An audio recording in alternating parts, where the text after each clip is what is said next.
ನಾನು ಕೂಡ ತುಂಬ ಚೆನ್ನಾಗಿದ್ದೀನಿ. ಹಾಗೆ ನೀವು ಕೂಡ ಚೆನ್ನಾಗಿದ್ದೀರಿ ನೋಡಿ. ನಾವು ಚೆನ್ನಾಗಿ ಗ್ರೈಂಡ್ ಮಾಡಿ ಹಾಕಿ ತಿನ್ಸಿರ್ತೀನಿ ಅವನಿಗೆ. ಸೊ ಟೈಮ್ ಹೆಂಗೆ ಹೋಗುತ್ತೋ ಗೊತ್ತೇ ಇಲ್ಲ. ಆ್ಯಂಡ್ ಹಾಗಾಗಿ hi friends, welcome back to my new blog. Friends, ಎಲ್ಲರೂ ಹೇಗಿದ್ದೀರಾ? ಸೂಪರ್ ಆಗಿದ್ದೀರಾ? ನಾನು ಕೂಡ ತುಂಬ ಚೆನ್ನಾಗಿದ್ದೀನಿ. ಹಾಗೆ ನೀವು ಕೂಡ ಚೆನ್ನಾಗಿದ್ದೀರಾ ಅಂತ ಅಂದ್ಕೊಂಡಿದ್ದೀನಿ. ನಾನಿವಾಗ ಬೆಳಗ್ಗೆಯಿಂದ ಬ್ಲಾಗ್ ಸ್ಟಾರ್ಟ್ ಮಾಡ್ತಾ ಇದ್ದೀನಿ ಅಮ್ಮನ ಮನೆಯಿಂದ. ಸೊ ನಾನು ಎದ್ದು ಬರೋಷ್ಟೊತ್ತಿಗೆ ಎಲ್ರದ್ದು ಸ್ನಾನ ಆಗಿತ್ತು. ಆ್ಯಂಡ್ ಟಿಫಿನ್ ಕೂಡ ಇನ್ನೂ ಆಗಿರಲಿಲ್ಲ, ರೆಡಿ ಮಾಡ್ತಾಯಿದ್ರು.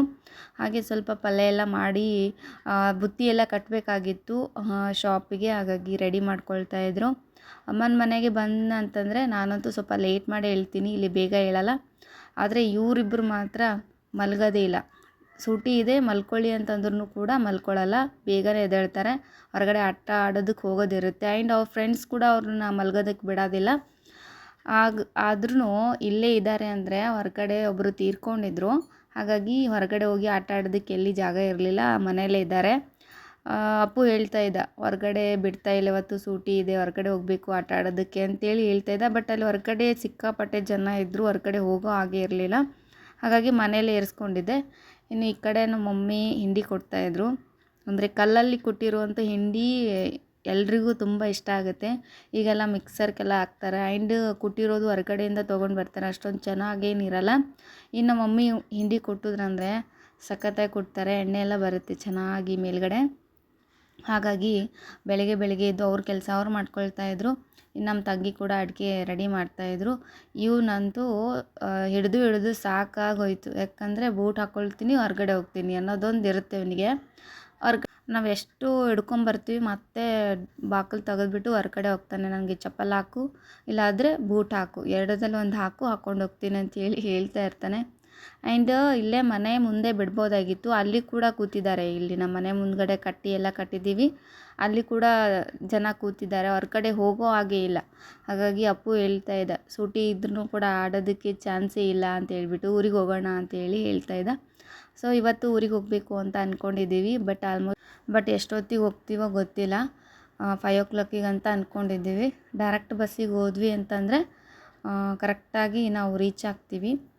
ಆ್ಯಂಡ್ ಹೇಳಬೇಕು ಅಂದರೆ ಅಮ್ಮನ ಮನೆಯಲ್ಲಿ ಬಂದರೆ ಟೈಮ್ ಹೆಂಗೆ ಹೋಗುತ್ತೋ ಗೊತ್ತೇ ಆಗೋಲ್ಲ. ಯಾಕಂದರೆ ಮಕ್ಕಳು ಇರ್ತಾರೆ, ಮತ್ತು ಆ ಕಡೆಯಿಂದ ಈ ಕಡೆಯಿಂದ ಎಲ್ಲರೂ ಬಂದು ಆರಾಮ ಅಂತೇಳಿ ಕೇಳೋರು ಇರ್ತಾರೆ.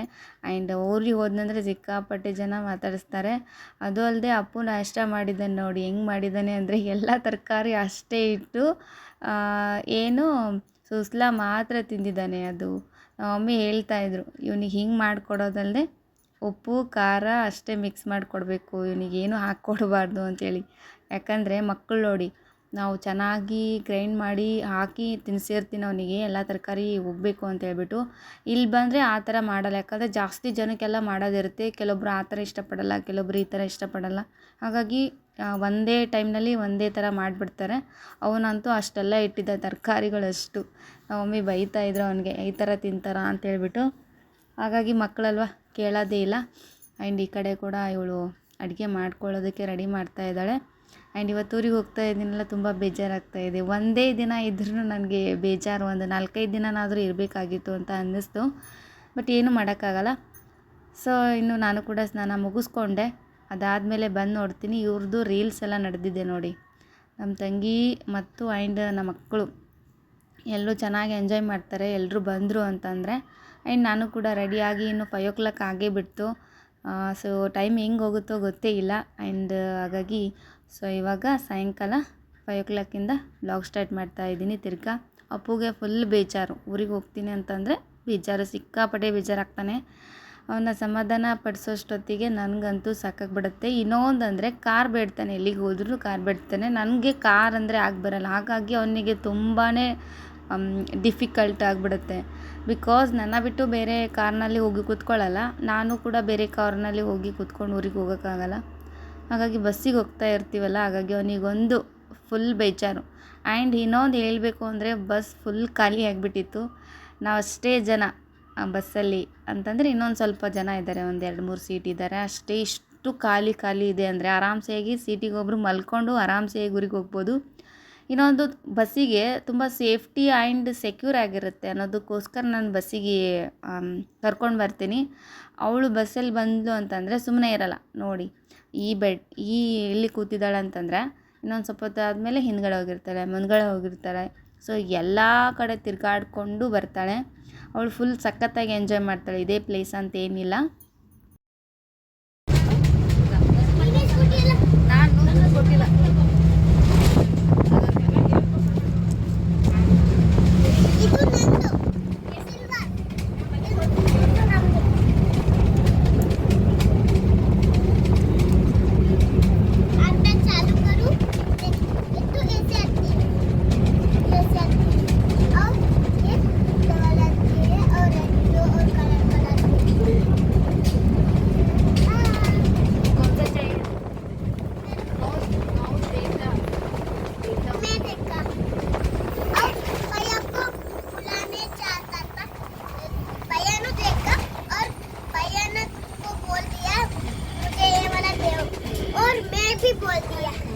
पैसे चाहिए?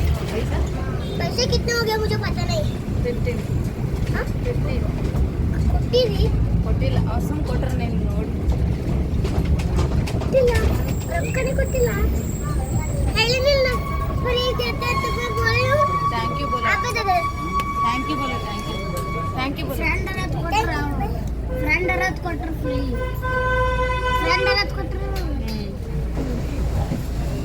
ಬಟ್ ಇವೆರಡೂ ತುಂಬ ಇಷ್ಟ ಆಗಿತ್ತು ಅವರಿಗೆ. ಇದನ್ನು ತೊಗೊಂಡ್ವಿ. ಒಂದಕ್ಕೆ 60 ರೂಪೀಸ್. ಬಟ್ ಏನಂದರೆ ನಾವು ಬಿಲ್ ಕೊಟ್ಟಿಲ್ಲ. ಸೊ ಫ್ರೀ ಕೊಟ್ಟರು. ಸೊ ಹಾಗಾಗಿ ಅಂದರೆ ನಮ್ಮದು ಜಾಸ್ತಿ ಏನಾಯಿದ್ರು ಅಲ್ಲೇ ಪರ್ಚೇಸ್ ಮಾಡೋದ್ರಿಂದ ನಮಗೆ ಹಿಡ್ಕೊಂಡು ಶಲ್ಲು ಮತ್ತು ಏನೇನೋ ಕೊಡ್ತಾರೆ ಹಾಕೊಳ್ಳಿ. ಆದರೆ ಹಾಕೊಳ್ಳಿಕ್ಕೆ ಭಾಳ ಇಷ್ಟ ಗೊತ್ತಿಲ್ಲ. ಹಾಗಾಗಿ ದುಡ್ಡೇನು ತೊಗೊಂಡಿಲ್ಲ. ಸೊ ಹಾಗಾಗಿ ಅವರು ಇಷ್ಟಪಡ್ತಾರೆ ಅಂತ ಹೇಳ್ಬಿಟ್ಟು ಫ್ರೀನೇ ಕೊಟ್ಟರು. ನಾನೆಲ್ಲ ದುಡ್ಡು ಕೊಡೋಕೆ ಹೋದೆ. ನನಗೆ ಈ ಥರ ತೊಗೊಳೋಕೆ ಇಷ್ಟ ಆಗಲ್ಲ. ಯಾಕಂದರೆ ಒಬ್ಬರು ಮಾಡ್ತಾರೆ ಅಂದಮೇಲೆ ಅದು ನನಗೆ ಫ್ರೀಯಾಗಿ ತೊಗೊಳೋಕೆ ಇಷ್ಟ ಆಗಲ್ಲ. ನನಗೆ ದುಡ್ಡು ಕೊಡಬೇಕು. ಅವ್ರಿಗೆ ಎಷ್ಟೇ ಆದರೂ ಕಷ್ಟಪಟ್ಟು ದುಡಿತಾರೆ ಅಂದರೆ ದುಡ್ಡು ಕೊಡಬೇಕಂತ ಅನಿಸುತ್ತೆ. ಹಾಗಾಗಿ ಅವ್ರು ತೊಗೊಂಡೇ ಇಲ್ಲ. ನಾನು ಯಾವಾಗಲೂ ಬರ್ತೀರಾ. ಮತ್ತು ನೆಕ್ಸ್ಟ್ ಟೈಮ್ ಯಾವಾಗಾದ್ರೂ ಬಂದರೆ ಏನಾದರೂ ತೊಗೊಂಡ್ರೆ ಅದನ್ನು ಅವಾಗ ತೊಗೊಳ್ತೀವಿ. ಈಗೇನು ಬೇಡ ಅಂತ ಹೇಳ್ಬಿಟ್ಟು ಫ್ರೀನೇ ಕೊಟ್ಟಿದ್ದಾರೆ. ಬಟ್ ಒಂದಕ್ಕೆ 60 ರೂಪೀಸ್ ಇದೆ ನೋಡಿ. 60 ರೂಪೀಸ್ ಅಂದರೆ 120 ರೂಪೀಸ್ ಅವರಿಗೆ ಇವತ್ತು ಲಾಸ್ ಆಯಿತು. ಹಾಗಾಗಿ ಅಮ್ಮು ಇಷ್ಟಪಟ್ಟರು ಅಂತ ಹೇಳ್ಬಿಟ್ಟು ತೊಗೊಂಡ್ರಿ. ಹಾಗಾಗಿ ಅದು ಕಲರ್ ರೆಡ್ ಕಲರ್ ಬರುತ್ತೆ. Red colour green colour light ಆಗಿ ಹಾಕು ಮೇಡಮ್.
ಅಲ್ಲಿರೋರು ಕೂಡ ಅಪಾರ್ಟ್ಮೆಂಟ್ನಲ್ಲಿ ಅಷ್ಟೊಂದು ಏನು ಹಿಂದಿ ಮಾತಾಡೋದು, ಕನ್ನಡನೇ ಯೂಸ್ ಮಾಡ್ತಾರೆ. ಬಟ್ ಅವಳು ಈಗ ಆಲ್ಮೋಸ್ಟ್ ಒಂದು 70% ಅಷ್ಟು ಫುಲ್ ಹಿಂದಿನೇ ಮಾತಾಡ್ತಾರೆ.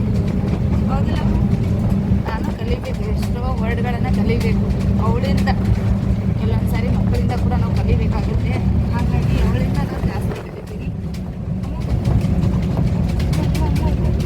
ಫ್ರೆಂಡ್ಸ್, ಇನ್ನೂ 1.5 ಅವರಲ್ಲಿ ಊರಿಗೆ ಹೋಗ್ತೀವಿ. ಆ್ಯಂಡ್ ಅಲ್ಲಿಗೆ ಹೋದ್ಮೇಲೆ ಸಿಕ್ಕಾಪಟ್ಟೆ ಹೋಮ್ವರ್ಕ್ ಇರುತ್ತೆ, ಅದನ್ನು ಮಾಡಬೇಕು ಅನ್ನೋದೊಂದು ಟೆನ್ಷನ್ನು. ಹಾಗಾಗಿ ನಾನು ಬಸ್ಸಲ್ಲೇ ಮಲಗಿಸ್ಬಿಡ್ತೀನಿ. ಇನ್ನೂ ಆನ್ ದ ವೇ ಹೋಗ್ತಾ ಇರಬೇಕಾದ್ರೆ ಮಲ್ಕೊಂಡ್ರು ಅಂತಂದರೆ ಅಲ್ಲಿಗೆ ಹೋದ್ಮೇಲೆ ನಿದ್ದೆ ಏನು ಬರಲ್ಲ, ಆರಾಮ್ಸೆ ಈಗ ಹೋಮ್ವರ್ಕ್ ಮಾಡ್ತಾರೆ. ಹಾಗಾಗಿ ಇವತ್ತಿನ ಬ್ಲಾಗು ಇಲ್ಲಿಗೆ ಏನು ಮಾಡ್ತಾ ಇದ್ದೀನಿ. ನಾಳೆ ಇನ್ನೊಂದು ಹೊಸ ಬ್ಲಾಗೊಂದಿಗೆ ಮತ್ತೆ ಸಿಗ್ತೀನಿ. ಅಲ್ಲಿವರೆಗೂ ಟೇಕ್ ಕೇರ್. ಬಾಯ್.